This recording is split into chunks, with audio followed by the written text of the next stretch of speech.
ఇంగ్లీష్లో 87, సాంస్క్రిట్లో 77, ఎన్విరాన్మెంటల్లో 79, హ్యూమన్ వాల్యూస్లో 74, బాటనీలో 65, జువాలజీలో 12, కెమిస్ట్రీలో 55.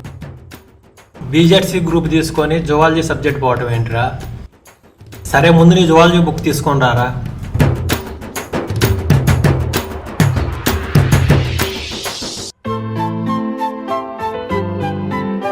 49వ పేజీ పక్కన 51వ పేజీ ఎదురా. 51వ పేజీ మొన్న ఎగ్జామ్ స్లిప్ పెట్టడానికి చించానని తెలిస్తే గొడ్డలతో నరుకుతున్నామో. ఎందుకులే సైలెంట్గా ఉండడం బెటర్. ఇదెవర్రా? మా ఫిజిక్స్ టీచర్ నాన్న. మీ ఫిజిక్స్ టీచర్ ఈ బుక్లోకి ఎందుకు వచ్చింది? బుక్లోకి కాదు, నైట్ 10 దాటిన తర్వాత నా ఫోన్లో కూడా వచ్చింది. అరే ఇదంతా కాదు, మన కాలనీలో జువాలజీ ట్యూషన్ పెట్టారు, రెడీ అవ్వు, జాయిన్ చేస్తా. సరే నాన్న.